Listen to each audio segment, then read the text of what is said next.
Fine. You guys figure out first. Hey, pick on one mother. Yeah. Okay, we're now live.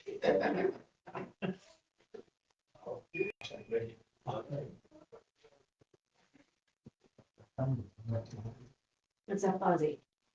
I just figured it was spider whatever. It probably was. They're flitting around yesterday pretty good.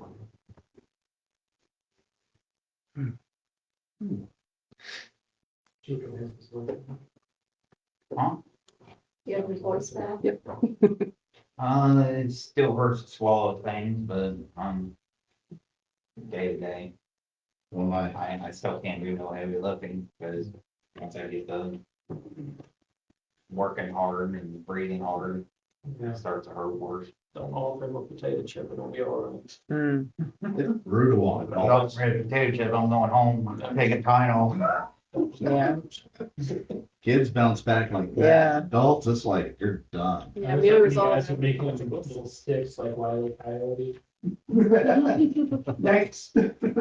Oh, yeah, I kid you not, the nurse gave me 2 shots of fentanyl coming right out of the surgery. Oh, man. Wow. Jeez.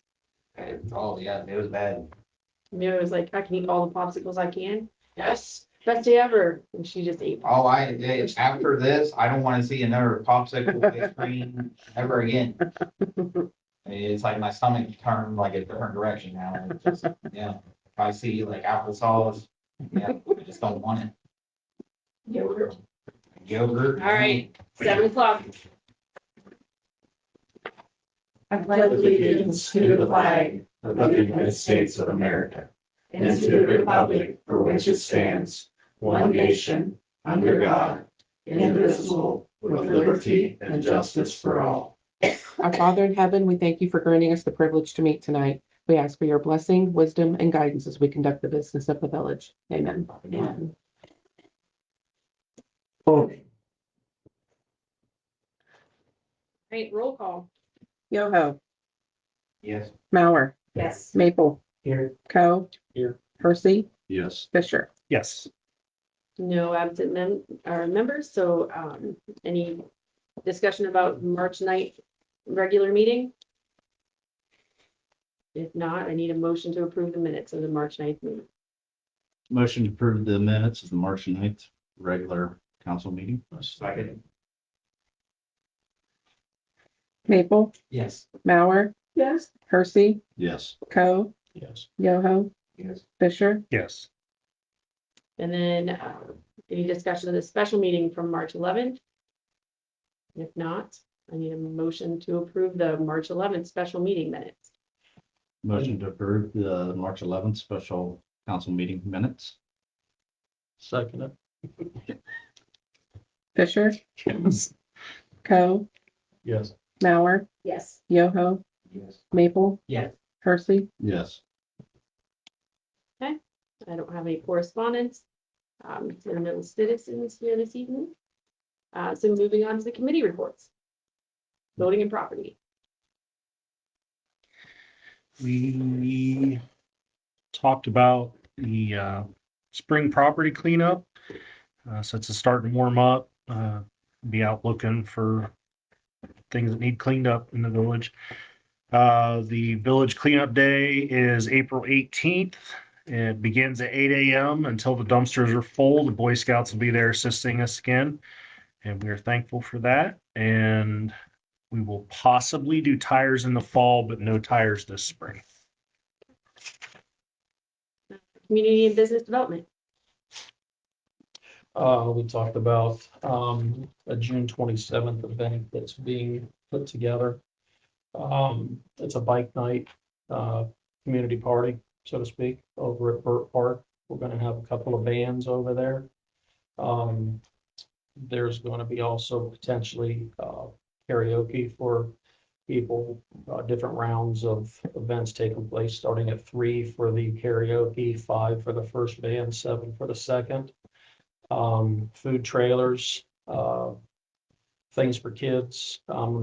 There's gonna be potentially a couple of swimming pools for kids to play around in the afternoon, end of June, beginning of July, hot.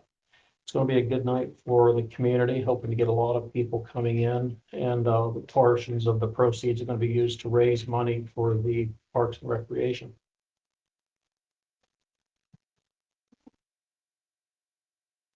Community revitalization. Oh, community relations. Okay. This be a town council meeting? This is. Sure. All right, then. Januzzi Ladies Club will be having their ladies' night out again after several years of not doing it. It will be May the 12th at 6 p.m. Ridgewood Middle School. The tickets are $25. There will be a limited number. They will be available at French Press, Statements, the Pallet Shop, and should be available next week. The chamber meets the fourth Tuesday of the month at 6:30 at the fire station. Community yard sales are May 1st and 2nd. We'll sign up April 14th through 28th at the library, Statements, and JB Smoke and Barbecue. Homecoming is July 23rd, 24th, and 25th. The fireworks is costing $12,000 this year. So anybody, individuals or businesses who would like to make a contribution can do that at Home Loan Savings Bank in the Chambers Fireworks Fund. WRWL is having their Lisa Flag project, and that's going on now. It is $30 before May 10th, $35 after that. Ticket or applications are available at French Press or at the Pallet Shop. And they are having a meeting this Wednesday, 6 p.m. here in the council chambers. As Adam said, April 18th will be Village Cleanup Day, 8 to whenever the dumpsters are full. The police department's Easter egg hunt is April the 3rd at 11 a.m. at the football field. You remember. Straight. He's just reminding you one more time. I'm telling you, do not watch while I. The Freedom Train, which is part of the American Secrets. America 250, is going to be April 25th and 26th, which is a Saturday and Sunday. Leaves from Denison, various places. So come over and wave hello to everybody as they go by. And I think that is all. Okay, revitalization. Oh, well, revitalization met on the 16th. Unfortunately, that was the day we had snow and nobody showed up. So Jesse and I talked and then we went home. So, Good time, good. Finance. oh, finance met tonight and the year-end financial report is available for public review at the village office with Amy. Okay. Ordinance. Good evening. We spoke tonight about a couple possible solutions. I don't know. We're kicking some things around regarding our grant procedures and maybe avoiding that scary Twitter word of emergency to help eliminate some of the confusion that gets out to the public is telephone game. I was looking through ordinance 2023-23, the building and zoning codes. I found a couple discrepancies. I really didn't do anything to highlight it tonight. I have them highlighted and I will be sending those out for council to take a look at, review, and make sure I didn't miss anything or misread something. We also discussed tonight ordinance 2024-21, which regards the park usage. The biggest thing to remember with the park usage is our parks are always free to use at any time. The whole reservation policy is to ensure that you have your desired pavilion on the time that you want. You don't necessarily have to apply for that or, put in for it, but our parks are starting to book up pretty quickly. And that fee goes straight back into the park department or our park budget, so we can continue to improve our green spaces and make them a lot nicer. I mean, right now, honestly, Burt Park is about as nice as it's been since I can remember. But, if you wanted, and I'm gonna use this example, if you wanted to rent the gazebo one evening for a special dinner with your significant other, and you want to assure that there's nobody there and you have the right to that gazebo, then you come in and you talk to the ladies here and they will set you up and put you on the calendar. That just puts your spot on the calendar and we know that it's being used for that.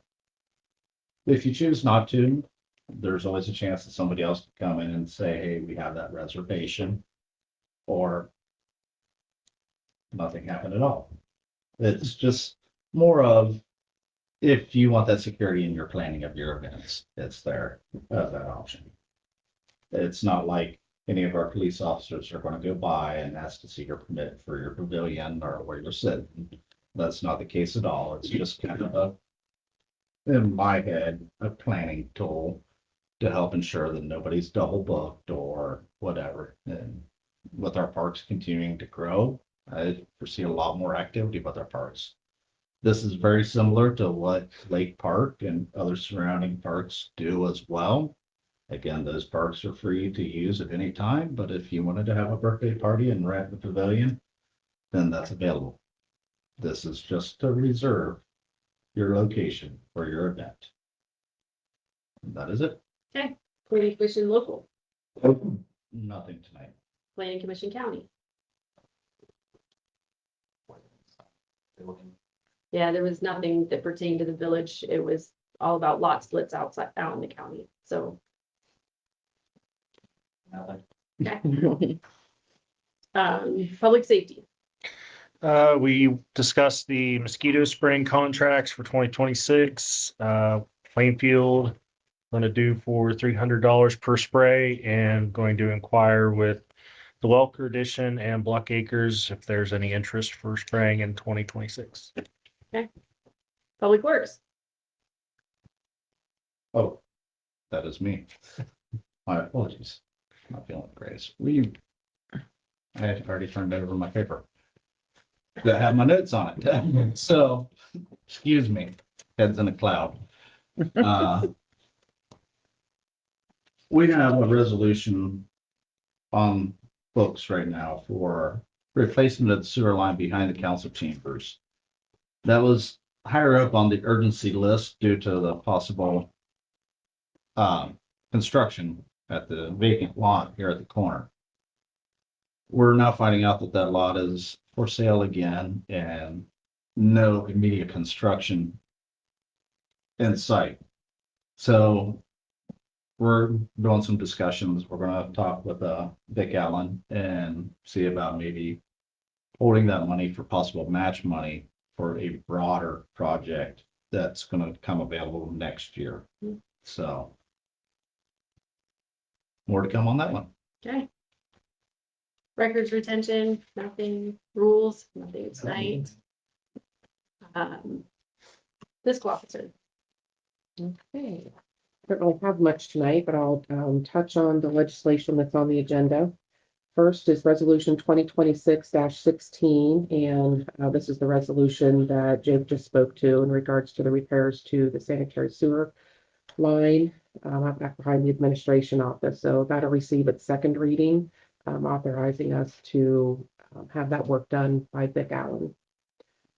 Resolution 2026-17 will also receive its second reading, and that is authorizing the police chief and myself to sign agreements with the Coshocton County Commissioners for IT services that they will provide for the police department for their Zerker computers. Resolution 2026-18 will receive its second reading, and that is to add funds into the fire fund $15,000 for them to purchase new equipment utilizing grant funding from the state fire marshal. And also $16,509.53 into the Drive to Succeed grant fund to finish utilizing that grant money. The deadline to expend that money is June 30th. So we need to have that appropriated. Next is Resolution 2026-20. That'll receive its second reading, and that is to establish a police fund for the accounting of their budgetary fund. Resolution 2026-21 will also receive its second reading, and that is authorizing the fire chief and myself to enter agreements with Atlantic Emergency Solutions to purchase the fire equipment that I mentioned in the adding funds resolution. Again, they had received grant funding from the state fire marshal to make that purchase. And that's all with the legislation, and bills have been passed around for approval. That's all I have tonight. Solicitor, do you have anything tonight?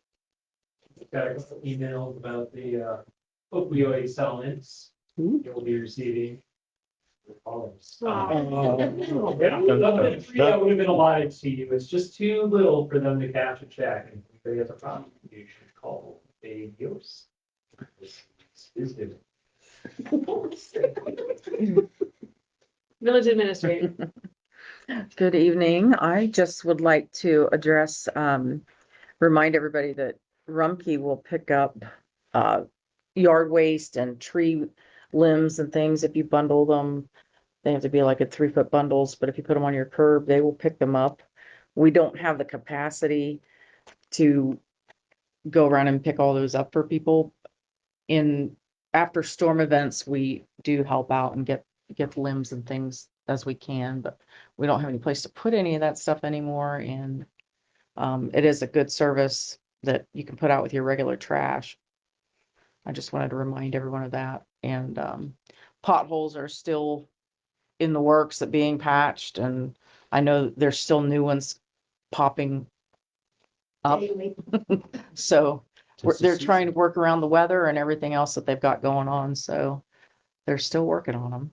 Just ask for patience there. May I ask a question about the Rumpke? Yes. Is there a weight limit or something like that that people should be aware of? No, not on that.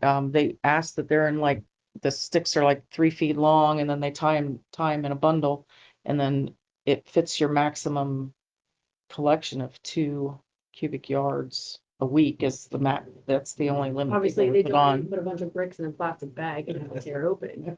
Well, I was thinking of, larger pieces that. Yeah. I'd make sure that's. Well, I think- yeah, it'd have to be somebody. So, I think a lot of times if you set a big chunk of wood out, somebody will come by and take it. Yeah, There's that too. there are a lot of, people that want that wood for firewood too. So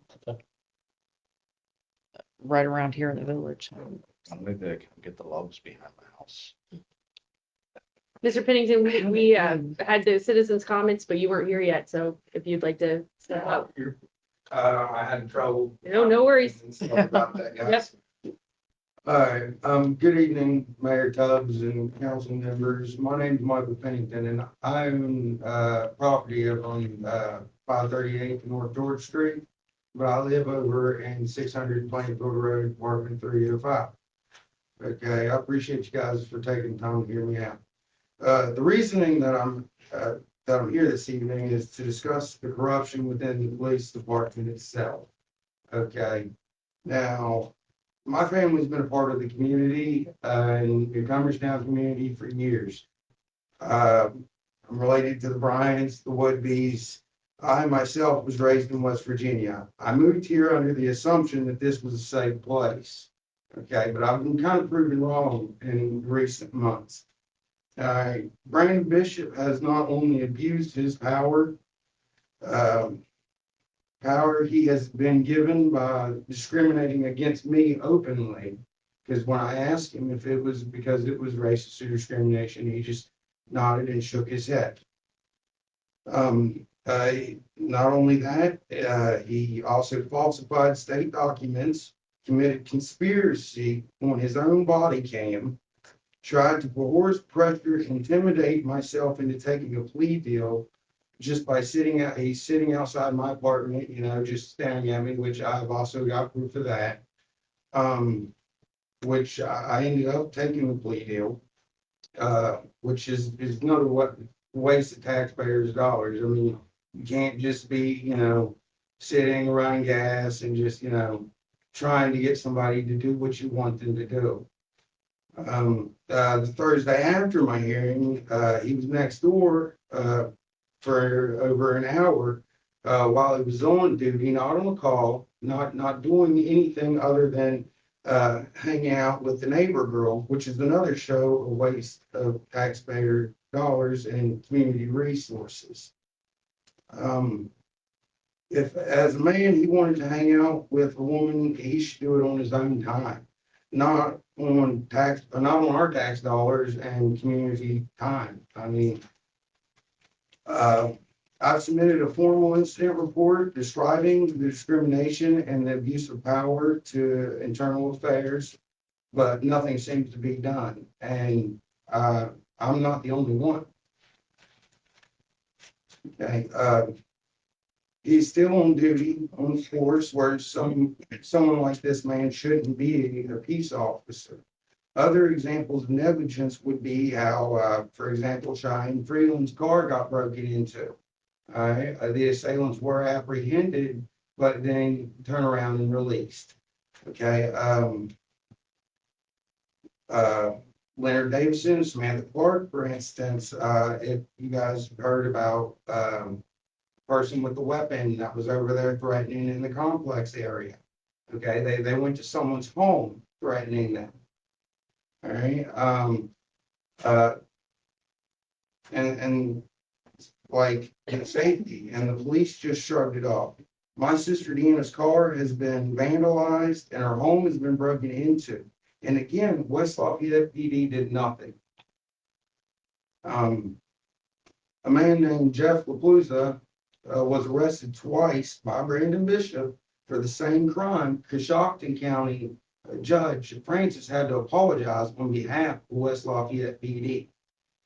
Now, as far as the conspiracy goes, this hard drive at the end of it shows him conspiring with the neighbors on how to get me evicted and how to get me arrested. All right. Now, I don't feel safe. I mean, I have a son here now, which is why I'm even in here instead of just going back to West Virginia or you're completely moving to a different county. But I do work and I do pay taxes. So I don't feel that he should be able to just harass me. And I don't feel like he should just be able to openly discriminate against somebody. Because he didn't deny it. He just crossed his arms and shook his head when I asked him about it. Have you reached out to police chief and filled out a formal complaint here? Yes, I filled out a formal complaint with Internal Affairs with Eckleberry. With internal affairs or with the West Lafayette Police With Department? West Lafayette Police Department, Captain Eckleberry. I sat in his office. Okay, I have the video of him sitting outside my apartment. Okay, like, none of this stuff is okay. I'm not saying that the whole bushel of apples is bad, because just because one bad negligent officer doesn't mean that they're all negligent. I've been here for about 12 years now. I've been here since Chief Steve and Morgan and Larry and Cody were on duty. Now, I'm 32 years old and I've never gotten any kind of trouble.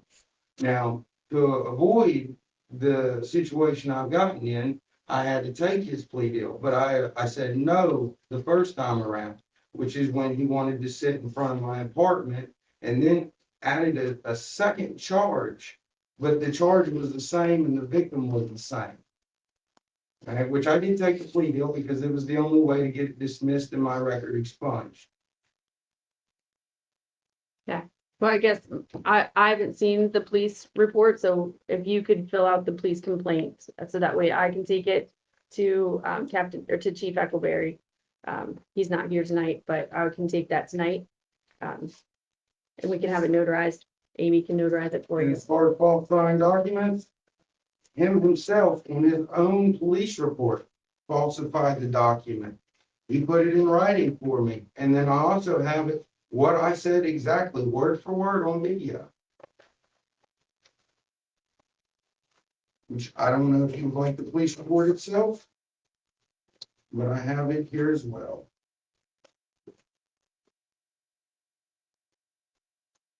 Well, I guess my point is, this isn't a court, so this isn't where we're going to hold that.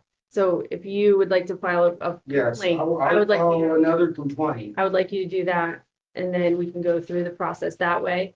And then if we need to take further steps, we can go that direction. So, Okay, well, I will file another complaint, and I appreciate you guys for hearing me out. yeah, You know, cause like I said, I've spoken to Eccleberry multiple times over this same exact officer. Valentine's Day, I went to the buffet in, New Philly, and then I ended up sitting right beside that very same officer. Okay, and then, Thursday after he was over here coercing with, what was it, 526 North George Street. She's a single mom that lives there, you know, like I said, well over there for an hour. But a day after that, then he's in my job. And I work in Sheets in New Philly. I just want to say thanks for bringing your concerns here. It's going to be inappropriate for, to speak for myself, to ask any questions because it would put us in the position of investigating something that we have no recourse at the council's point to investigate. So being able to take your information and your evidence and provide that to the mayor and also maybe to the chief of police, let him look into it. Us not asking questions doesn't mean that we're going to be minimizing anything that you're saying. It's just that we're not in a place to be able to conduct an investigation through our chamber as they would be able to do through the internal process. So just to make you aware of that. So don't take any lack of questions as a lack of concern for your issues. Okay, well, I appreciate that. 'Cause I'm very concerned about it. We'll have those, I'm sure there will be discussions and stuff afterwards. So, I mean, through the proper channels. But, Okay. You know, I'm allowed to say anything. was that? Speak up. You might want to say that. Yes, sir.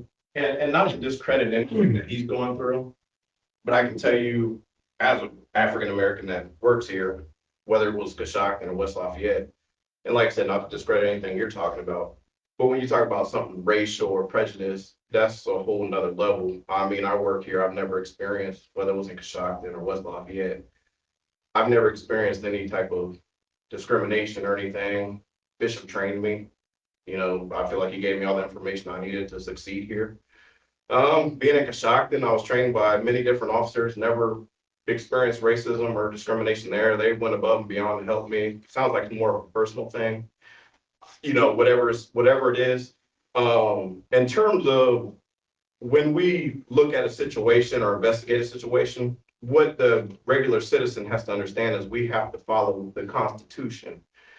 We have to have probable cause in order to charge people. We can't go off of hunches. We can't go off reasonable suspicion. We have to have concrete evidence in order to charge people and go after people. So it can't, you know, we have to have that probable cause. So when you talk about we investigated something, somebody was released or let go, when it gets to the legal side and we don't have probable cause, that's something we have to do. We could get sued as a department if we're just breaking the Constitution and just arresting people. Do you understand that part of it? I understand that. That's exactly why I worked so hard so that I would take the plea deal agreement. Right. Because without that plea deal agreement, I could have just as easily went and got me another lawyer like I did the first time. Right. And he knew that. But what got me is when I asked him if it was racist or discriminatory, man looked me in my face and shook his head. Yeah, that I don't know about. I mean, like I said, me personally, I can only speak from my personal experience of being an African American, a black person working here. I've never experienced any racism. I mean, the chief wanted me to come here and work for him. Bishop was my FTO. He's helped me. It says, I know this isn't a quarter case or anything. I just felt like I need to speak up and, you know, because when it comes to racism and discrimination and stuff like that, that's kind of, you know, a reflection of the department. I work here. You know Well, what I'm that's what I saying? said, you know, all the other officers, you know, Morgan, you know, I've never had a problem with Morgan. I've never had a problem with you. I've never had a problem with any of the police officers being Coshocton. This is the only one that I've had a problem with. And out of 32 years, I just woke up one day and decided I was going to do a criminal with zero record. I mean, and I just say that, and I just want to say all that because you term West Lafayette Police Department, you have to take it to an individual, because All that's right. a reflection of the chief, that's a reflection of. If you guys can just, like I said, if you can go ahead and fill that out, if you want to stick around for a little bit, we can take care of all the paperwork after the fact, okay? Don't tell me this, don't take us stopping that as a discrediting you at all again. I want to make sure you understand, we're not discrediting anything you're saying, or even from defense of that as well. We're turning it into something that is a bantering back and forth about why and how, and then you're also potentially putting evidence into the public record that maybe doesn't need to be out there right now until an investigation is taking place. So you're putting that into something that maybe should hold on to until that investigative process takes place. That's kind of protection for you as well. Yes, sir. I understand that. And the news station made sure to let me know that not to say anything I didn't have proof for. That's fine. You just gotta remember that it's, you know, we're not the investigating entity at this point. You know, we may have some oversight later if that would be the case, but right now, it's once you put evidence into something that we have no control over. So you need to take that to the chief of police and let them perform their internal investigation on that. And again, it doesn't discredit anything you're saying or even trying to minimize you talking up there. So we just don't want to see you say something or add something that could later become detrimental to you or, you know, any kind of banter between. Yeah, yes, sir. I appreciate you for looking out for me. Like I said, I knew that I only have 2 to 5 minutes to speak, which is why I wrote it down, you know, and like I said, I knew that I might need the evidence to be able to back up what I was saying. Yep, and it's nobody's on your lie or anything. It's just there's protective part that comes in here too. We have to watch out for that, you know. So what we appreciate being brought to our attention is things we didn't know about. Yes, thank you. I apologize, I just thought to speak up and not to discredit you either, just. Oh, yeah, you're good. Like I said, I mean, well, with the forest department, like I said, I gotta go on to the breaking and entering. All right. If, I'm gonna move on to the Yeah, introduction we of can- ordinances. Hey, Michael, if you want to stick around, like, if you want to fill that paperwork out. Okay. Okay. Introduction of ordinances and resolutions. 2026-16, a resolution authorizing the fiscal officer and village administrator to execute all documents necessary with Vic Allen Construction LLC for the purpose of repairing sanitary sewer main in the village of West Lafayette. This is the second reading. 2026-17, a resolution authorizing the fiscal officer and or police chief to sign and execute all documents necessary with the Board of Commissioners of Stockton County, Ohio. This is the second reading in an emergency. 2026-18, a resolution to amend the 2026 permanent appropriation ordinance 2025-63, adding funds. This is the second reading in an emergency. 2026-20, a resolution establishing the police fund 217 for the accounting funds for the village of West Lafayette. This is the second reading. 2026-21, a resolution authorizing the fiscal officer and fire chief to execute all documents necessary with the Atlantic Emergency Solutions for the purpose of purchasing fire equipment. This is the second reading. Make a motion to pay the bills. Second. Wow. Hold it. Okay. Co, Yes. Percy, yes. Fisher, Yes. Yoho. Yes. Mauer, Yes. Maple. Yes. Okay. Make a motion to adjourn. Second. Wait. Sorry. I know we're rushing, we're running late. I'd have just a little bit of other business. I want to read something Sure. into the record. Okay, so this is something that came out in an email from the Ohio Municipal League. And I took the time to read over that, and I think it's concerning. It doesn't necessarily affect us now, but it could in the future. And that's why I want to read this. Okay, so before we adjourn, I'd like to take a moment to address a broader issue that impacts every village, town, and city in Ohio. Although this may not affect us at the moment, after reading through it, I felt it important to mention it on record since there be other things that may come along in the future, and we have to be ready now. Senate Bill 63 is what I'm referring to. Senate Bill 63 may not be getting a lot of attention right now, but it should. It sets a precedent. The state set the precedent where the state can condition funding based on whether local government chooses to operate in the way the state prefers. I believe strongly that any village, town, or city should have the autonomy to run its local affairs in a way that best serves its constituents. And that's the people that we represent, not in a way that avoids financial penalties. Autonomy should not come with a price tag, and I'm a big proponent of all our ability to be able to manage our community the way we see fit, not the way somebody else decides. Once we give up our authority, we don't have that. When essential funding that supports police, fire, infrastructure, daily operations is used as leverage, it changes the relationship from partnership to pressure. And while this may seem like a narrow issue today, I think it's important to recognize what it represents going forward. When a precedent is set that funding can be tied to compliance, it raises the question of where that approach stops. It isn't something that this isn't just something municipalities should be aware of. County commissioners and other local officials should also be paying attention because decisions at the state level can influence how funds move down through the system and ultimately impact our communities. I would like to ask the state to consider how it would view a similar situation from above if the federal government conditioned funding on whether Ohio adopted certain policies, allowing the state to operate only within those boundaries. The most would recognize that as overreach. Our role here is to serve the people of West Lafayette, and decisions about how we govern should be made here by those closest to the people, not influenced by financial pressure. I believe in working with the state, but not at the expense of local independence. We should be partners, not followers. And if anybody wants to look that up themselves, that's from the Ohio Municipal League. And it's Senate Bill 63 is what I'm referring to.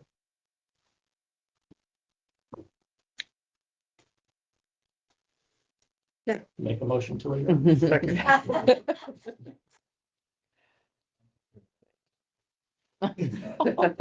Yoho, Yes. Mauer, Yes. Maple, Yeah. Coe. Yeah. Percy, Yeah. Fisher. Yes. Okay, we are adjourned.